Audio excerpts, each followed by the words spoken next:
والصلاة على رسول الله أما بعد فأعوذ بالله من الشيطان الرجيم بسم الله الرحمن الرحيم إن الله عنده علم الساعة صدق الله العظيم۔ محترم اور مکرم سامعین کرام، میری تقریر کا موضوع علامات قیامت ہے۔ اس کو یوم الجمع کہتے ہیں، اس کو یوم التغابن کہتے ہیں، اس کو یوم الدین کہتے ہیں، اس کو یوم الساعہ کہتے ہیں وغیرہ وغیرہ۔ سامعین کرام، سب سے پہلے یہ بات ذہن نشین کرنی چاہیے کہ قیامت کا یقینی وقت تو اللہ کے علاوہ کسی کو معلوم نہیں۔ اللہ تعالیٰ کا ارشاد ہے ان اللہ عنده علم الساعہ، بے شک اللہ کے پاس قیامت کا علم ہے۔ اور حدیث جبرائیل میں ہے کہ حضرت جبرائیل علیہ السلام نے جب حضرت صلی اللہ علیہ وسلم سے سوال کیا قیامت کب ہوگی، تو آپ نے فرمایا اس بارے میں میرا علم سائل سے زیادہ نہیں، یعنی جس طرح پوچھنے والے کو اس کی خبر نہیں، اسی طرح مجھے بھی اس کا حقیقی وقت معلوم نہیں۔ سامعین کرام، تو ظاہر ہے جب حضور اقدس جیسی ذات کو اگر معلوم نہ ہو تو دنیا کے اور کس کو معلوم ہو سکتا ہے۔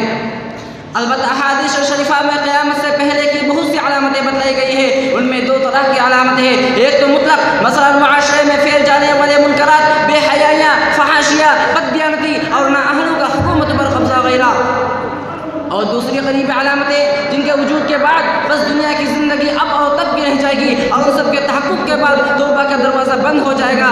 سامعین کرام، وہ علامت کیا ہے؟ آئیے مشکات کی 5454 نمبر حدیث میں ایک مرتبہ آپ صلی اللہ علیہ وسلم صحابہ کے مابین فرمائے اس وقت تک قیامت قائم نہ ہوگی جب تک تم اس سے پہلے 10 علامتیں نہ دیکھ لو۔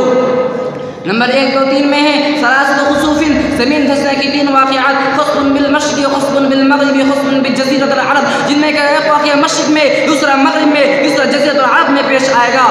نمبر 4، والدجال، اور دجال ایک آنکھ سے کانا کریہ سورۃ دجال ظاہر ہوگا، اس کی پیشانی پر کافارہ لکھا ہوا ہوگا، جسے ہر شخص پڑھ لے گا خواہ وہ پڑھا ہوا ہو یا نہ ہو۔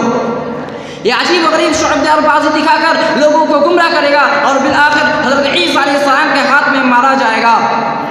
نمبر 5، نزول عیسی ابن مریم، حضرت عیسیٰ علیہ السلام کا نزول۔ حضرت عیسیٰ علیہ السلام زندہ آسمان پر اٹھائے گئے ہیں اور وقت مقرر پر زندہ آسمان سے اتر آئیں گے اور شریعت محمدیہ کے مطابق امت کی رہنمائی فرمائیں گے اور آپ ہی کے ہاتھوں کا دجال جہنم رسید ہوگا۔ نمبر 6، ویاجوج و ماجوج، یاجوج اور ماجوج کا خروج، یہ بھی اللہ کی عجیب و غریب مخلوق ہے۔ دجال کے قتل ہو جانے اور پوری دنیا میں اسلام کا فریضہ لہرانے کے بعد حضرت عیسیٰ علیہ السلام کے حیاتی میں کروڑوں کی تعداد یاجوج اور ماجوج پوری دنیا کے چپے چپے گوشے گوشے میں اتر آئیں گے۔ یہ دنیا کے تمام میٹھے پانی کے جسمیں پی پی کر بالکل صاف کر دیں گے اور تمام دنیا کے جانوروں کو کھا جائیں گے اور حضرت عیسیٰ اور تمام دنیا کے جانوروں کو کھا جائیں گے اور ادھر حضرت عیسیٰ علیہ السلام ان کے حق میں بد دعا فرمائیں گے تو مرض میں مبتلا ہو کر مر جائیں گے۔ نمبر 7، وطلوع الشمس من مغربها، سورج کا مغرب سے طلوع ہونا۔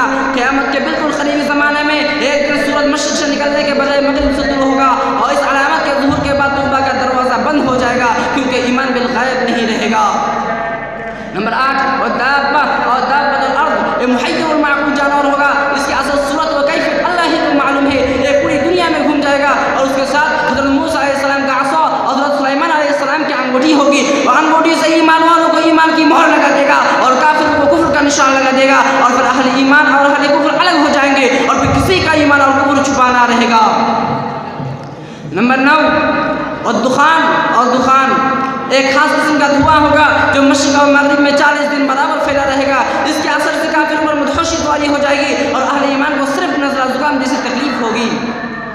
نمبر 10، وآخر ذلك نار تخرج من اليمن تطرد الناس الى محشرهم، اور ان سب کے آخر میں یمن کی جانب سے ایک آگ اٹھے گی جو لوگوں کو سمیٹ کر محشر کی جانب لے جائے گی۔